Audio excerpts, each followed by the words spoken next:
ये हमारे पास हमारे जावा कोर्स का 10th ट्यूटोरियल है जिसमें हम लोग देखेंगे स्विच स्टेटमेंट क्या होती है। इससे पहले हम लोगों ने इफ एल्स के बारे में पढ़ा था। जो स्विच केस होता है ये इफ एल्स की तरह ही होता है, लेकिन इफ एल्स से जो हमारे पास कोड होता है वो मोस्ट कॉम्प्लिकेटेड बन जाता है, जिसको समझना आसान नहीं होता।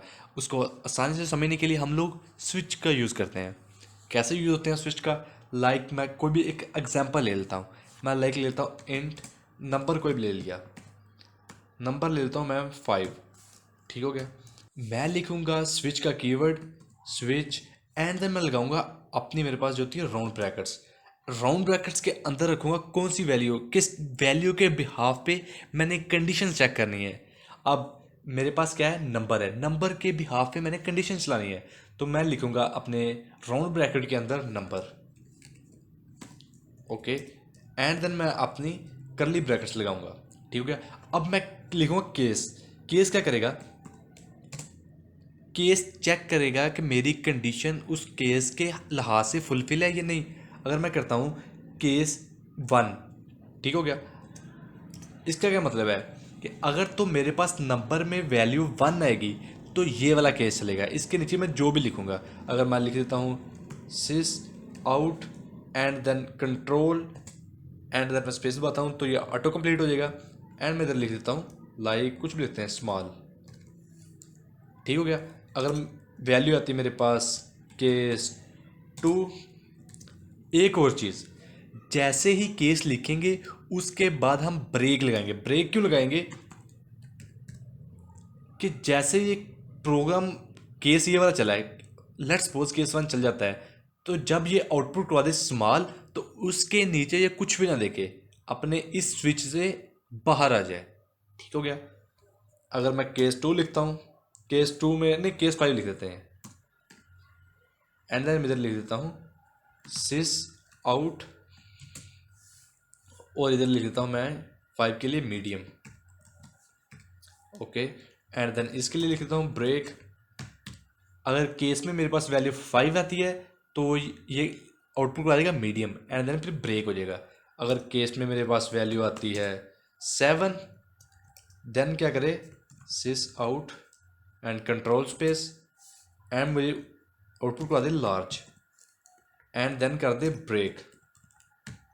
अगर कोई भी इनमें से वैल्यू नहीं आती, ठीक है, कोई भी केस नहीं चलता, तो एक और मैं लिखूंगा जो डिफ़ॉल्ट चलेगा, डिफ़ॉल्ट।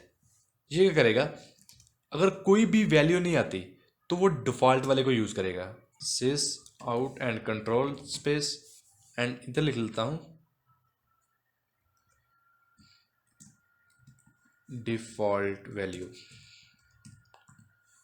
ओके, अगर मैं अपने प्रोग्राम को एग्जीक्यूट करूँ तो वो मुझे मीडियम शो करवाएगा, क्योंकि मैंने जो वैल्यू दी हुई थी वो 5 थी, और इसने चेक किया केस 5, जो नंबर की वैल्यू इसके करस्पॉन्डिंग है। जैसे इधर नंबर की वैल्यू 1 है, इधर नंबर की वैल्यू 5 है, इधर नंबर की वैल्यू 7 है। अगर मैं नंबर की वैल्यू 6 देता हूँ तो इन तीनों केसेस में नहीं है, तो मेरे पास जो डिफ़ॉल्ट वाला है वो चलेगा, default value. Okay, and then अगर मैं 7 देता हूँ तो मेरे पास लार्ज आएगा। अब बात करते हैं इस ब्रेक की कंडीशन की। जो मैंने ब्रेक लगाया हुआ है ये क्यों लगाया हुआ है? अगर मैं लेट्स सपोज इधर ब्रेक नहीं लगाता, किसी में ब्रेक नहीं लगाता, ब्रेक को ख़त्म करके समझाने की कोशिश ही करता हूँ।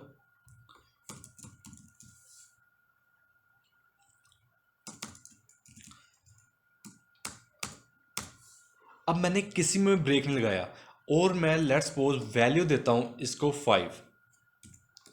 अगर मैं रन करता हूँ तो मीडियम लार्ज डिफ़ॉल्ट वैल्यू मेरे शो करवा रहा है। क्यों? कैसे? पहला केस चला, उसने देखा कि वैल्यू जो नंबर है इजिकल टू 1 है, नहीं, उसने स्किप कर दिया इसको। आगे गया, उसने देखा क्या नंबर इजिकल टू 5 है, उसने कहा हाँ 5 है।